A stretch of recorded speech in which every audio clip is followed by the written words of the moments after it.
What's up, KP fam? This is Flawlezz, Lesley Luna, Luna Tune Productions. Newest member of the KP family and coming to a store near you.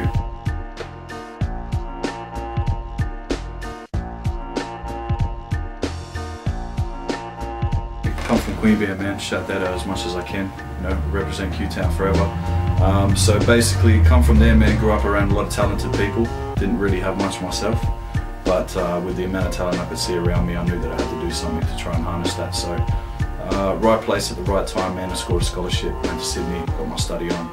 Come back. Troy's a hometown boy, always will be. So this is where I was coming back to, man. So now just looking to make a difference on this scene, trying to help some people. You know, show mutual help to everybody on the scene and get it where it needs to be. A lot of islanders that I grew up around had great voices and talent when it came to picking up any instruments that they wanted to. And I unfortunately didn't have that naturally, but I could tell that something needed to be done with it because lads weren't going to do it themselves, you know. So I really wanted to get into it. I could tell that's where my heart was when it come to, you know, just the basic things when it come to starting up production, like buying your first laptop and getting your first program. I knew, man, within that first program was probably the shittest program on the market, but I knew that this is what I was supposed to be doing. So made a few shit beats with that, made up a beat reel and sent it off to a guy that just happened to be in the know at SAE in Sydney. Put it into the right hands, and man, if it wasn't for the scholarship, like I said, right place at the right time. Never think that you can't do something because it doesn't seem like it's going to work out for you, because that really didn't seem like it was, and it did. I had 2 weeks to drop all my shit and move to Sydney, and really had second thoughts about it even after I got the opportunity, because leaving home is a big thing. It seems like a big thing before you do it.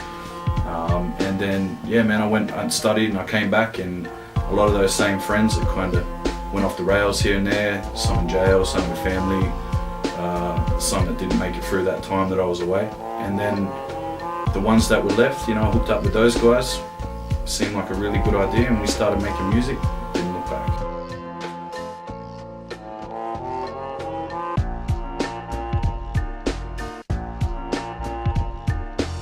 Man, I'm a pretty big believer that everything and everyone inspires you in some way or another. Everything that you come in contact with, whether it's something that you listen to or, you know, just someone that smiles at you on the street or something like that, it all influences your life. So I think there's no one that I have listened to that hasn't influenced me in one way or another, if that makes sense. Whether it's what not to do, or what to do, or what to be more like. When I first came into the game, like J5, I guess, was Jurassic 5 was my first big influence outside of gangster rap, because I grew up on gangster rap and then found out very quickly that there was another beast lying underneath that had a lot more soul to me and a lot more feel to it. So, like I said, Jurassic 5, when I first came into it, was really a game changer for me, because they got that diversity there and all types. It's without a doubt, you know, happy hip hop, which I do love just as much as the raw stuff. But to be honest, man, the first live show that really took me by storm and had me knowing that this is what I wanted to be a part of was Jurassic 5 Coolism here in Canberra at the Convention Centre. Mad show, man. It was crazy. I'll never forget that shit. The Roots and J5 on the same bill. Yeah. Man. And you know, at that stage in Canberra, you didn't even have to. No one even knew. Yeah. Charlie Tuna was walking through the crowd. No one even knew who he was. You know, me and my boys rushed in. We knew straight away. Got some signatures. It was sweet.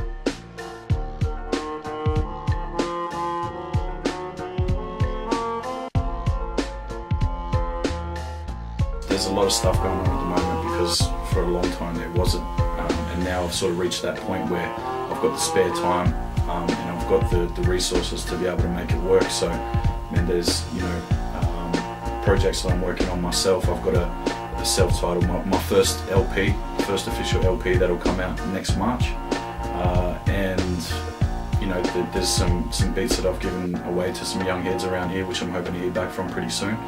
They've got the talent. I hope they've got the dedication, and time will tell. But you know, obviously coming on board with KP, man, there's a lot more in the mix now. And I've got the beats here, and I'm happy to have the artists to work with now. You know, I see that it's a tight-knit family. I've got respect for you. I see you've got respect for each other. looking forward to being part of that family and, you know, tee up some projects from there on too.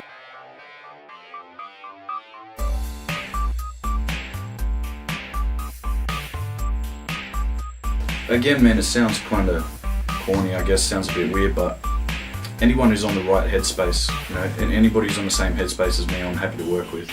And I'm not really exclusive to someone on a label, I'm not really exclusive to someone in the scene. It's just someone that I share that connection with when it comes to making music. I think it's the most important thing. If you don't have that, pack it up, fuck off, go home. It's just that, you know, there's certain people that you get in this environment and it just clicks straight away. And there's certain people that you don't click with, and it's really not worth, in my opinion, pursuing too much beyond that, because there's got to be a connection there. You can feel it on the track, you can hear it on the track, even if you don't know, you know, about the connections in the studio. You can hear it, it comes across in the track. So, man, honestly, any like-minded person with some skills, sorry if you got no skills, you know, you've got to have something to bring. But if you got skills, man, I'm happy to work with it, you know. And like I said, coming on board with KP, there's a whole heap of artists here that I'm happy to work with. You know, I can't wait to get some beats out to Dave and see what he can do with them, and take it from there, man. You know, Kendrick made a big splash. The dude's doing some crazy shit that just is unconventional for me, which is the most attractive thing about it. You know, it's not the same old thing. He really doesn't give a fuck what you think, and he'll do what he wants. I won't go on about him for too much because he's out there plenty. There's not too much getting around up the top there at the moment that interests me, but there's a lot on the bottom that does, man. I'm a sci-fi freak, always have been, cosmic and all that shit. So I guess being in my studio now, you can see, you know, I like to do a lot of work on the MPC, which goes one way. It's one art form, I guess you could call it. And then I like to do a lot of work with synthesizers too. And it's a different thing. I don't like to combine them too often. Every now and then I will.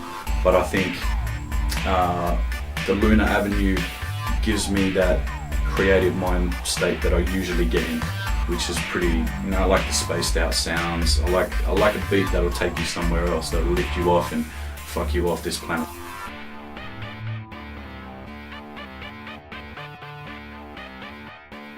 I'm pretty cut. I just missed out on the 3 Lab 5s, which are an all elephant print 5, which were really exclusive. I think Kicks in Melbourne only got like 8 pairs or something, so I probably shouldn't sweat on that too much. But man, the 11s, the Jordan 11s, they've always been my favourite. They take my top shelf out there. They'll stay up there for a while. But to be honest with you, I spent too much money on kicks, and I want some more equipment. So I'm going to put the kicks on hold for a minute. I've only got 1 foot anyway at the moment, so I can't even rock some kicks. So I'm going to buy more equipment, I think.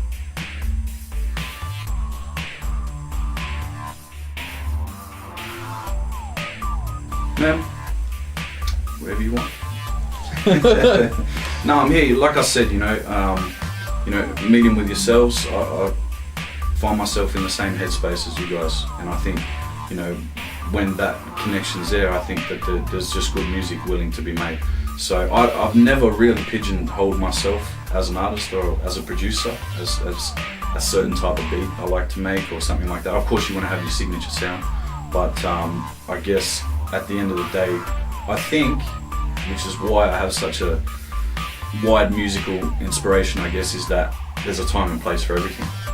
So, I mean, if there's a party track to be made, then I'm happy to make a party track. You know, if there's a story that needs to be told, then I'm happy to lay down a canvas for a story to be told, something nice and empty that can be told. If you want to jump up track, then I'm there for that too. You know, it depends what KP wants, and it depends what we come up with when those heads go together, man.